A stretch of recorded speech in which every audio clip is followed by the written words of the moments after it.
Hey Internet, so I am still in Fairbanks, and my friend Eric told me about this place.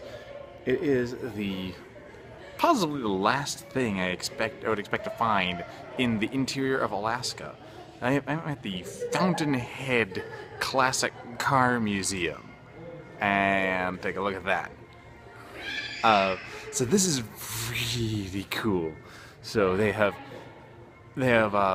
classic cars, all of them. They have about a collection of about 70, all of which, except for three, run perfectly.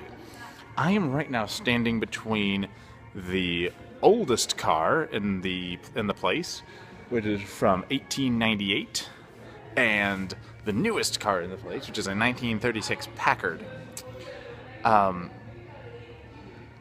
And but next to every car, there is the fashion from the era of that car.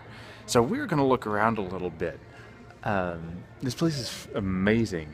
So the oldest one here is a 1898 Hay motor vehicle. That's the name of the place. It says Hay Hotchkiss on it. Interestingly, it was the only one of its kind ever made. It was 1898, as I said, and then it's run by an air-cooled four-cylinder engine, which is, if I can angle it right, which is right here, under where the driver sits. And then you can see the gear. You can see an early differential gear to the two rear wheels, and there's a four-cylinder air-cooled engine that only made about 5 horsepower. Which is kind of amazing to me. But then you have some old bicycles here. This one here is a wooden wheels on an iron frame. It's called the Bone Shaker. So an 1899 Hertel runabout, so named I guess because they would, according to a video here, they would run about a block before quitting and having to restart. 1903 Columbia. I mean, there's too much here to go through absolutely everything, but I'll show you some of the sites. Like this here is an early Cadillac, 1903 Cadillac.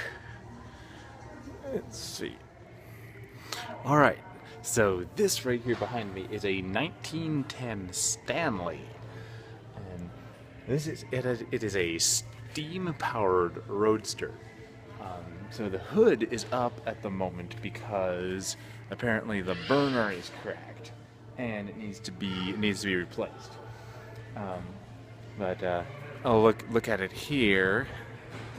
So yeah, so we're looking at the same car from a different angle now, and then you can see that the hood has a rounded nose on the front, which is very distinctive, unlike any other vehicle in the place, or any other vehicle I've ever seen, really. Let's see. Ooh. So, interestingly, this car, in 19... Oh, let me see. In 1906, this car here set a land speed record of just over 127 miles per hour. And that speed record stood for 5 years. It could get 1 to 2 miles per gallon on water. you know, because it needs to boil water to make steam, and then it would need to be refilled. Let's see, and 10 miles per gallon on kerosene, because you need to burn something to boil the water. And these things that you don't think about in the early days of cars, there were questions like, what's the best power source for a car? Steam, electricity, gasoline, and eventually gasoline won out. But yeah, that car back in its day was a force to be reckoned with. Alrighty, so this little corner of the museum I thought was just absolutely fascinating. So up here in Alaska, obviously there's snow for a lot of the year. Well, Alaska's first snowmobiles. So this is interesting. I'd never thought of this before, but apparently, according to the sign in front of this vehicle here, the airplane was invented before people figured out how to make a vehicle that could drive on snow.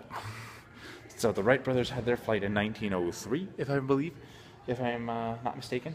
And then this here is a 1917 Ford. And you can see it's done up with tracks across the rear wheels, and the front wheels are replaced with these skis here. What's this guy's name? In 1913, Virgil White in New Hampshire, made the the skis and tread that we know of and that we know today, and then patented that, and he coined the term snowmobile, and that was 36 years or so, according to this, before a mass production snowmobile was ever designed or produced. So that's the story of the world's first snowmobile. So interestingly, this vehicle here, this 1917 Ford, the car itself was less expensive than the snowmobile rig to go around the wheels. The plaque here has the factory price as $360 for the Model T itself, and $395 for the snowmobile adaptation kit. But then, get a load of this. So this right here is the 1926 Fordson. And this is another early attempt at making a vehicle to drive on snow. And coming in the museum from the outside, there's a big thing like this. One of these big cylinders with the spirals on it that's labeled spare tire. And you wonder, what the heck is that? So anyway, this is a tractor. It's a tractor body and chassis with a modified undercarriage, and then these two hollow cylinders with this threading on the outside. And when you start the engine and put it in gear, the two cylinders will counter rotate, and since the threading is in opposite directions on both of them, right? And they're hollow, it'll sit up on top of the snow, and then the threading will propel it forward or propel it backward. And then in the summertime, you can take the chassis, undo the two cylinders, and put its regular wheels back on. But then, interesting, we come to the back here of the Fordson, and I don't know if you can see that the two cylinders are driven by separate clutches and separate drive chains. And those are tapped into the steering wheel, so that in order to steer, one can spin more slowly than the other and point the tractor where you want it to go. It's a really neat idea, but apparently it didn't perform quite as well as they'd hoped. So there was an expedition to get aviation fuel from Fairbanks to Barrow, and they had 3 of these things, and they got them all on with trailers full of aviation fuel, and they all failed after going 60 miles out of the 800-mile trip. Basically, they realized if they used up all the fuel they needed to get from Fairbanks to Barrow, there wouldn't be any fuel left for the planes. So it was kind of pointless. But still, it's just kind of a really amazing story.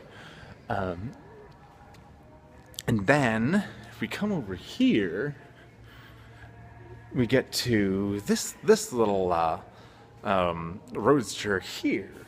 This was built just from scratch as a hobby by a man named Robert Sheldon, who lived up in the interior of Alaska in the early part of the 20th century. So he built this in his garage in like 1913, and he worked on boat steam motors and things like that. I mean, he just had a passion for machinery, and then he built this, and very long story short, it wound up in the University of Fairbanks, and now it's on loan to the Fountainhead Museum.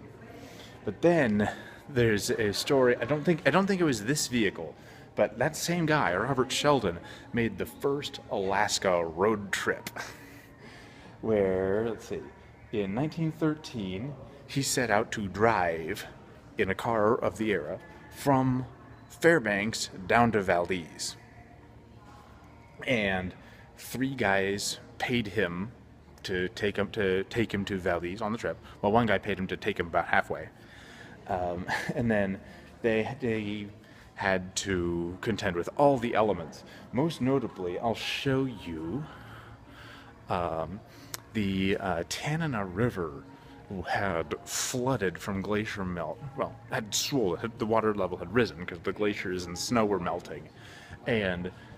But they weren't going to turn around. This guy was resolute. So I don't know if you can see up there, that picture all the way up there. What they wound up doing was they borrowed 2 boats from the locals and just lashed them together, put this car on top of them, so it looks like a funky catamaran, and then they just kind of pulled the car across the river, perched on top of those 2 boats. And then they eventually made it from Fairbanks to Valdez after 4 days and 15 hours of running time. And road travel in Alaska has progressed much. Has progressed a lot since then. And I'm glad. Alright, so this vehicle here is a 1907 Franklin with an air-cooled engine. And you see the cylindrical hood with the big round fan right in the front to keep the engine cool. So one of these was the second car ever to arrive in Fairbanks. And there's a man named Hosea Ross, and who owned this car and maybe a couple others maybe. And he set up a transport service, right? And then there's a story here about a drunk lawyer paying this guy Hosea Ross $100, which was quite a lot back then, to drive him from Fairbanks all the way to Dome Creek. It took quite a bit of convincing for Hosea Ross to agree to that.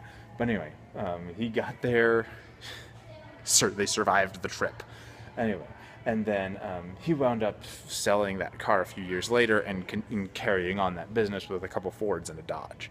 But still, it's another vehicle that stood out to me here. Ooh, look at all these speedsters. Oh man. This yellow one, 1923 Ford. It's a real speed demon. Maximum speed around 70 miles an hour. Whew. Not just historic cars, but historic spark plugs too. Look at all those. Alrighty. Alright, this vehicle here behind me is a 1928 Oakland. I'd never heard of Oakland before. There are a lot of car companies around here that I'd never heard of, but yeah, lived for a couple of years. But this Oakland apparently was once the gem of the General Motors collection. And then this car here, interestingly, was extremely popular. But then General Motors designed a sister car for it in one of their other lines they called Pontiac, which I'm sure you've heard of. But then the Pontiac sister car to this one wound up being more popular than this, and eventually General Motors decided to discontinue Oakland. And Pontiac lived on. And then, so here we have 2 boat tail roadsters. So you see, that's the back of that one. It tapers off to a point. And then this one here, that is a 1927 Stutz, I think. And this one here is a 1933 Auburn. Bright orange, my favorite car color. And another boat tail here. That was obviously to make the car more aerodynamic, make it move through the air more easily. Apparently, the boat tail on the Stutz adds about 10 to 12 horsepower to its racing speed and removes any advantage for any car that wants to try to ride its slipstream and keep up. And then over here, we come back to the newest cars in the collection, a 1934 and a 1936 Packard. And I don't know what there is to say of these cars except they are marvelous. It makes me pine for the days when every single car was a work of art, rather than today when it seems like every car that's made is a carbon copy of every other. Okay, alright, so that was the Fountainhead Antique Auto Museum. Is super cool. There's a lot more in there. I just picked some highlights.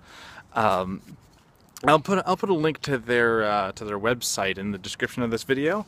There's a little bit of swag I got on my way out. Seriously, if you're ever in the neighborhood, it is worth the price of admission. Oh man, totally check it out. Alrighty, hope y'all are doing well. Peace out. God bless you all, and I will keep you posted on the next adventure.